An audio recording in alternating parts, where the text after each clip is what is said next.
मैं आपसे दो तीन चीजें कहना चाहता हूं। पहली चीज यात्रा के बारे में, और जो मेरा अब पिछले 1.5 साल का जो एक्सपीरियंस रहा है। पिछले साल हम भारत जोड़ो यात्रा पे निकले। 4000 किलोमीटर चले कन्याकुमारी से कश्मीर, और हम सबको, मुझे तो पहली बार हिंदुस्तान को नजदीकी से देखने का मौका मिला। मेरे दिमाग में एक हिंदुस्तान था, एक इंप्रेशन था, और जैसे ही मैं चलना शुरू किया वो इंप्रेशन टूटता गया, बदलता गया, और अंत में जब मैं कश्मीर पहुंचा, मेरा रियलाइजेशन ये था कि जिस चीज को मैं हिंदुस्तान मानता था वो एक्चुअली हिंदुस्तान था ही नहीं। वो मेरे इमेजिनेशन का हिंदुस्तान था, अनइन्फॉर्म्ड हिंदुस्तान था। और ये जो मैं हिंदुस्तान भारत जोड़ो यात्रा में जिसको देखा है, ये भी एक प्रकार से अनइन्फॉर्म्ड हिंदुस्तान है। ये पहले वाले हिंदुस्तान से बेहतर इन्फॉर्म्ड है, मगर ये भी हिंदुस्तान की समझ नहीं है, सुपरफिशियल है। मगर उस यात्रा में दो चीजें बड़ी क्लियर थी। एक कि हिंदुस्तान नफरत का देश नहीं है, मोहब्बत का देश है। और इस देश में, इसके डीएनए में रिस्पेक्ट, मोहब्बत, ये बहुत गहरा है। तो चलते चलते मेरे दिमाग में यह सवाल आना शुरू हुआ कि अगर यह नफरत का देश नहीं है, यह पहला देश है जिसने इंडिपेंडेंस की लड़ाई मोहब्बत से लड़ी, और कोई देश है ही नहीं। मतलब कहते हैं कि civil rights movement, Gandhi ji की फिलॉसफी, उसने गांधी जी की फिलॉसफी का प्रयोग किया, मगर जो उनको डायरेक्शन किसने दिया? उनको डायरेक्शन गांधी जी ने दिया, हिंदुस्तान ने दिया। साउथ अफ्रीका में मैं गया था, मंडेला जी ने मुझे यही कहा कि हमें जो औजार दिए गए, हमारी फ्रीडम स्ट्रगल के जो औजार दिए गए, वो अफ्रीका के औजार नहीं थे, वो आपके औजार थे, हिंदुस्तान के औजार थे, और वो औजार हमें गांधी जी ने दिए।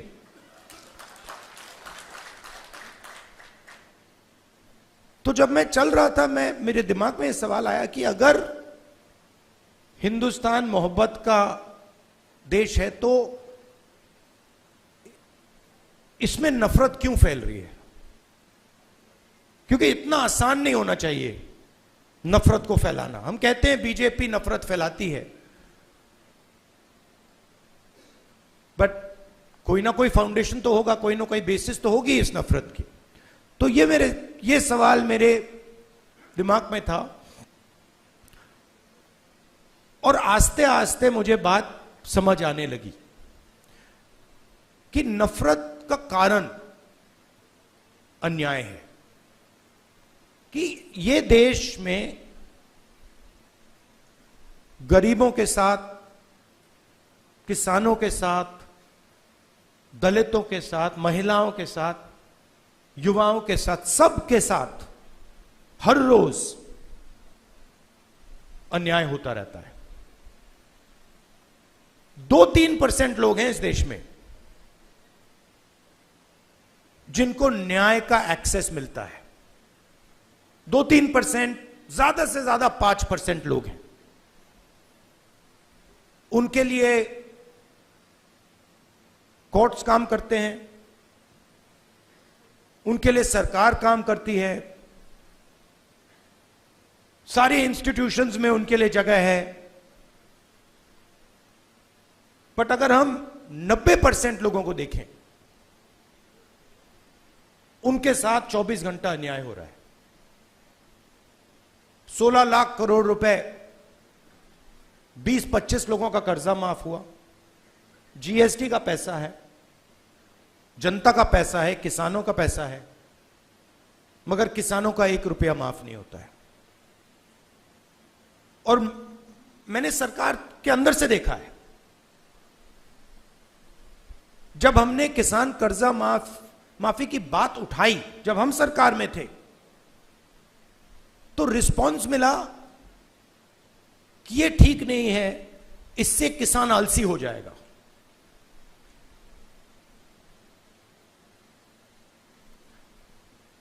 मनरेगा से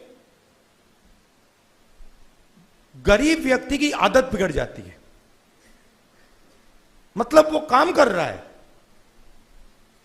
उसको आप उस काम के लिए पैसा दे रहे हो और उसकी आदत बिगड़ रही है। और दूसरी तरफ 20-25 लोग हैं, उनका 16 लाख करोड़ रुपए माफ हो रहा है, उनकी आदत नहीं बिगड़ रही। वो उसको पता नहीं विकास कहते हैं, डेवलपमेंट कहते हैं, प्रोग्रेस कहते हैं, पता नहीं क्या कहते हैं। तो अगर आप हिंदुस्तान के धन को देखें और उसको ट्रैक करें तो आपको दिखेगा कि ये जो सोने की चिड़िया कही जाती है, इसका पूरा का पूरा धन किसानों से, युवाओं से, दलितों से, आदिवासियों से, पिछड़ों से छीनकर ये 20, 25, 50, 200 कितने लोग हैं, ज्यादा नहीं है, इनके ओर फनल होता है। तो इसलिए हमने दूसरी यात्रा में न्याय शब्द जोड़ दिया। और इस यात्रा में हमारा फोकस उस पे था कि किस प्रकार का अन्याय हो रहा है। और हर कदम पे स्टूडेंट्स के पेपर लीक हो रहे हैं, किसान को एमएसपी नहीं मिल रही, मजदूर को मिनिमम वेज नहीं मिल रही, छोटे व्यापारियों को जीएसटी से दबाया जा रहा है। मतलब हर स्टेप पे, हर कदम पे लोग आ रहे थे, कह रहे थे हमारे साथ ये हो रहा है। मगर कंबाइंड कॉन्शियसनेस नहीं है। एक व्यक्ति कह रहा है मेरे साथ अन्याय हो रहा है। मेरे पास छोटे व्यापारी आए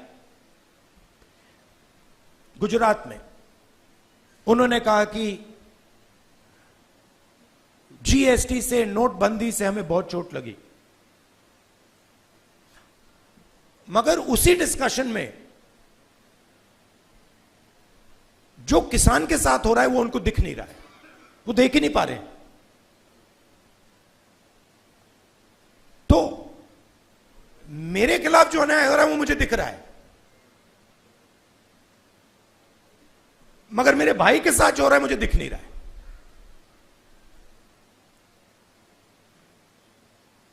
तो यह बहुत जरूरी बात है, क्योंकि जब तक आप अपने भाई के साथ जो अन्याय हो रहा है वो नहीं देखोगे, तब तक कोई मूवमेंट खड़ा नहीं हो सकता। मैं जूडो करता हूं और उसमें एक बड़ी इंटरेस्टिंग चीज है। उसमें जमीन पे गिरना पड़ता है, फेंका जाता है व्यक्ति को। तो जब पहले व्यक्ति शुरू करता है तो वो अपने आप को प्रोटेक्ट करने की कोशिश करता है। जमीन पे गिरोगे तो फिर आप अपने आप की रक्षा करते हो। फिर थोड़ा एडवांस्ड होता है, फिर उसको बात समझ आती है, वो जमीन की रक्षा करना शुरू कर देता है। मतलब don't protect yourself, protect the mat. और बड़े मजे की बात दिखती है कि जब आप जमीन को प्रोटेक्ट करते हो तो ऑटोमेटिकली जमीन आपको प्रोटेक्ट करती है। तो मूवमेंट कैसे बनती है? मूवमेंट जब बनती है जब मैं अपने दर्द को छोड़कर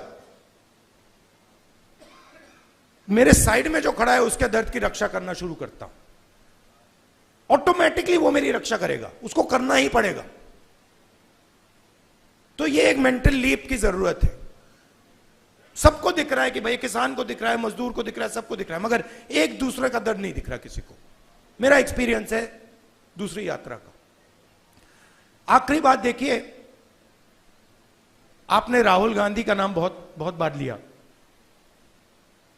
कांचा जी मेरे दोस्त हैं, उन्होंने नारे भी दे दिए। ये राहुल गांधी नहीं है, ये हिंदुस्तान में करोड़ों लोगों की फीलिंग है। उनमें से मैं एक हूं और आप मेरे ऊपर फोकस कर देते हैं। बट भारत जोड़ो यात्रा में मैंने अपनी आंखों से देखा, मैं अकेला नहीं चल रहा था, लाखों लोग चले थे मेरे साथ। और एक्चुअली भारत जोड़ो यात्रा की स्ट्रेंथ राहुल गांधी नहीं था। भारत जोड़ो यात्रा की स्ट्रेंथ वो बाकी लोग थे। तो उन पे भी फोकस होना चाहिए। लड़ना हमें एक साथ है और ये हिंदुस्तान के दो एक्सप्रेशंस के बीच में लड़ाई है। ये राहुल गांधी, मोदी, बीजेपी, कांग्रेस के बीच में लड़ाई नहीं है। हिंदुस्तान के नेचर के अंदर दो आत्माएं हैं और ये उन दोनों आत्माओं के बीच में लड़ाई है।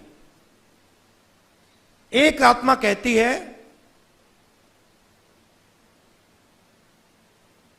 कि हिंदुस्तान बीच से चलाया जाएगा, ऊपर से चलाया जाएगा और सारे लोग ऊपर देख के ऑर्डर लेके इस देश को चलाएंगे। और ये एक सोचने का तरीका है हिंदुस्तान में। बहुत सारे लोग इसको मानते हैं, एक्सेप्ट करते हैं। और एक दूसरा तरीका है कि हिंदुस्तान को डिसेंट्रलाइज तरीके से हिंदुस्तान के सब लोगों को सुनकर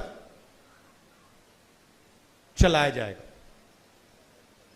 जिसको हम, अगर आप धार्मिक तरीके से बोलना चाहते हैं, शिव की बारात बोल लीजिए। कि सब लोगों को जगह देके निर्णय लिया जाता है। जैसे योगेंद्र यादव जी अभी बैठे हैं, बड़ी इंटरेस्टिंग बात आपको बताऊं। 3-4 महीने पहले इन्होंने हमें कहा, देखिए हमें ये जो गारंटीज हैं, हमें क्लियरली बता देना चाहिए देश को कि इंडिया गठबंधन आएगा तो क्या करेगा। और आज मैंने इनसे पूछा कि आप बताइए, ये जो हमने गारंटीज देश के सामने रखी हैं, इससे आप खुश हैं? तो इन्होंने कहा मैं खुश हूं, मगर बहुत केओटिक डिस्कशन हुआ। केओटिक डिस्कशन हुआ क्योंकि ये एक्चुअली कांग्रेस पार्टी की, राहुल गांधी की, खारगे जी की इंडिया गठबंधन की गारंटीज नहीं है। ये एक्चुअली हिंदुस्तान की आवाज है। उसको हमने चुन चुन के सुन के निकाला है, उसको रिफाइन किया है। बीजेपी ये काम कर ही नहीं सकती क्योंकि उनका तरीका सेंट्रलाइज है, ऊपर से बोलते हैं। नरेंद्र मोदी जी रेडार की बात करेंगे, सब कुछ नरेंद्र मोदी जी से निकलता है। उनके विजन में और आरएसएस के विजन में ज्ञान एक व्यक्ति के पास है, किसान के पास ज्ञान ही नहीं है, मजदूर के पास ज्ञान ही नहीं है, बेरोजगार युवा को कोई समझ नहीं है। आईआईटी की डिग्री है तो पूरी दुनिया को समझ गया, यह थिंकिंग है। तो इसके खिलाफ हमारी लड़ाई हो रही है। हिंदुस्तान का सबसे बड़ा साइंटिस्ट, जितना उसमें ज्ञान है उतना ही ज्ञान हिंदुस्तान के किसान में है, बस दूसरे तरीके का है। मैं बंगाल गया और वहां पे वो महिलाएं थी, इसी यात्रा पे महिलाएं थी, वो बीड़ी बना रही थी। उनके हाथ में जो स्किल थी, बीड़ी बनाती थी वो, उनके हाथ में जो स्किल थी मैंने अपनी जिंदगी में कभी पहले नहीं देखी। मैंने ट्राई किया, मतलब एक बीड़ी मतलब मैंने रोल करने की कोशिश की, नहीं हो रही थी मुझसे। तो वो सालों का, मतलब सालों की स्किल है वो, और उसका इस देश में कोई आदर नहीं हो रहा। उस महिला को आप फाइनेंशियल सपोर्ट दीजिए, उसकी मदद कीजिए, मेक इन इंडिया उससे करवाइए और फिर देखिए क्या मजा आता है। तो ये दो अलग तरीके की सोच की लड़ाई है, इसमें हम सब एक साथ लड़ रहे हैं। बहुत अच्छा लग रहा है और घबराने की कोई जरूरत नहीं है। ये आप मत सोचिए कि बीजेपी आ गई, कॉन्स्टिट्यूशन को खत्म कर देंगे, ये कर देंगे, कुछ नहीं, इनमें इतना दम नहीं है, ये नहीं कर सकते। ये इन्होंने मीडिया को कैप्चर कर रखा है, ये आवाज बहुत करते हैं, मगर सच्चाई और हिंदुस्तान हमारे साइड है। धन्यवाद।